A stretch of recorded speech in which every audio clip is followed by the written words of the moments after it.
Worms, my name is McConaughey. You're watching this on the N.Jay Today YouTube channel, and today I will be sharing my thoughts on the video game Quantum Break. Quantum Break showed up on store shelves on April 5th, 2016, released as a console exclusive for the Xbox One, as well as a release for Microsoft Windows. Published by Microsoft Studios, Quantum Break was developed by a company called Remedy Entertainment, known otherwise for developing the first two entries in the Max Payne series. A more relevant mention, however, would be to single out their work on Alan Wake, and its arcade spin-off Alan Wake's American Nightmare. The Quantum Break video game acts as a spiritual successor to Alan Wake and was originally envisioned as a follow-up to the first game, until it was decided to gear it into a different direction. Throughout, you'll find numerous references to Alan Wake, limited not only to sightings of the title on chalkboards in some of Alan Wake's novels, but also through the appearance of the in-game television series called Night Springs, that acts as an homage to the Twilight Zone series. Upon release, Quantum Break received a divisive, but generally positive reception from critics, with numerous citing the game's graphics, gameplay, and story as high marks, but some also singling out the game's live-action aspects as large criticisms. If you're unfamiliar, Quantum Break is innovative in some respects because, as suggested, it opts to integrate a live-action television series into the overall presentation, with elements of it affecting the base game and vice versa. I bought Quantum Break early on when it was released, which is a rarity because I usually don't gush at the idea of dropping $60 on a video game. Ironically enough, the only times I did in 2016 were on Quantum Break and Recore, two video games that I ultimately did not end up finishing until a year later. This time, however, it wasn't because lack of interest, but a lack of convenience.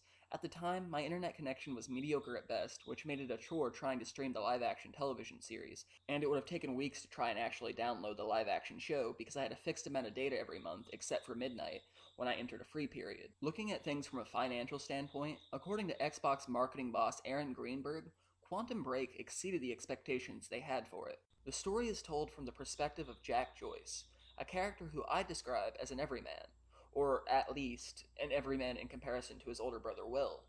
Jack, who hasn't spoken to his older brother in over half a decade, is called by an old friend named Paul Serene, who convinces him to assist in a demonstration for the project that he and Will had developed.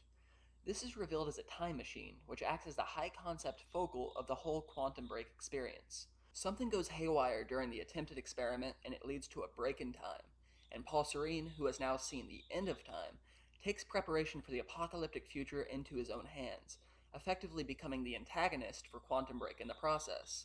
This includes Serene leading a big-time corporation called Monarch in his pursuits. The live-action series focuses a lot on the various different characters inside the Monarch Corporation. These characters go on to have notable roles in the base game's story. A lot of the criticisms for Quantum Break dealt with the live-action show, the portrayals, and its execution.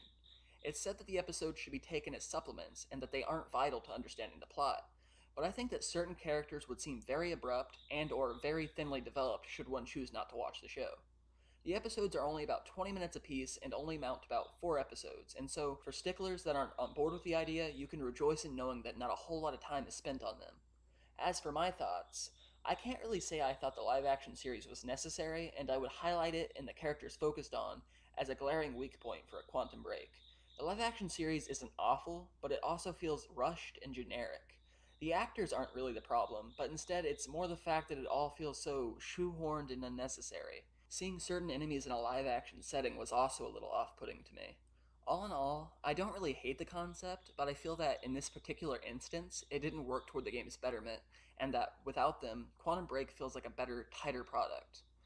The game's graphics are worth singling out as fantastic, and in fact, they're some of the best character models I've seen on the Xbox One.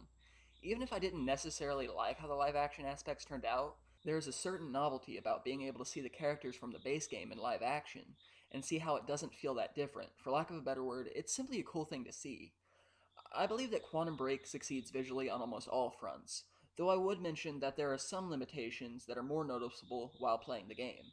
For instance, whenever someone gets shot, the bullet wounds are basically non-existent, with a vague blood spurting from enemies without any visual sign of attack on their person. Or, for instance, when you fall from a large area that's just a little bit too high, your character doesn't sell the fall, but instead lands perfectly on his feet, yells out something random, and then the game reloads the last checkpoint. And so I'd say that things always look very good, but there's a superficial quality to it as well. The gameplay featured in Quantum Break is a lot of fun, feeling at times similar even to Alan Wake, although definitely improving on that by leaps and bounds. Quantum Break is a third-person shooter that integrates a wide array of different approaches. Playing as Jack Joyce, your character has been given special abilities caused by the failed time machine experiment, allowing you to create shields, freeze time for a brief period in a certain area, or even spurt quickly from place to place.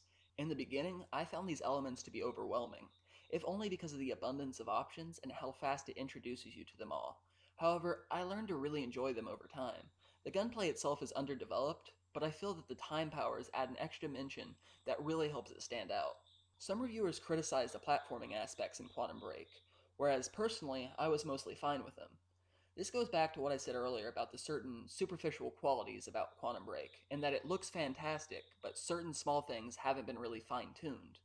I think that's a lot of what critics had a problem with, because with platforming, it really shows the stiffness of your character, who won't grab ledges or do any advanced climbing. It's really a very simple, straightforward bit of platforming. Climb on this wooden crate, jump on this small gap, jump this one, and so I can see why they might have criticisms, but I thought it was a nice change of pace, and I thought it was done passably. The only real gameplay criticism I have is really to do with the finale.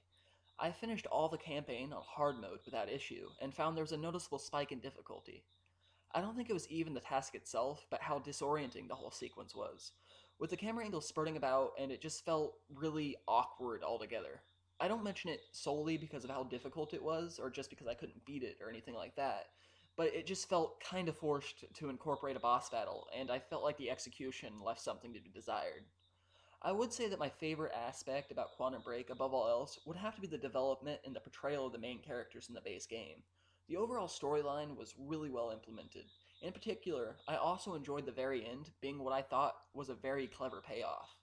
I have a soft spot for time travel related storylines, and I think that Quantum Break might, in fact, be one of the best I've seen overall. The character dynamic of Paul Serene is an interesting one. It's somewhere a little bit more nuanced than the average bad guy, although at the same time, doing a character cut from the same cloth as familiar antagonists. For example, characters that are doing what they believe is for the greater good, or ones that feel like they themselves are the hero. The character benefits from a strong performance by Aidan Gillen. Quantum Break is a strong, very solid offering for the Xbox One as a console exclusive, and is also a good showing for Remedy Entertainment, a company for which I am very interested in seeing more from. Quantum Break is visually great, albeit superficially so, and is a lot of fun to play, even if there are a few jarring moments. The storyline and the characters of the base game are fantastic, although unfortunately the live action characters feel a tad lacking in some respects. As an overall product, I found it to be very good, and I can fully say that it's worth checking out. Thanks for watching my review. If you enjoyed it, feel free to subscribe to my YouTube channel, where I frequently post reviews of video games and movies. What were your thoughts on Quantum Break? What was your take on the live action aspects?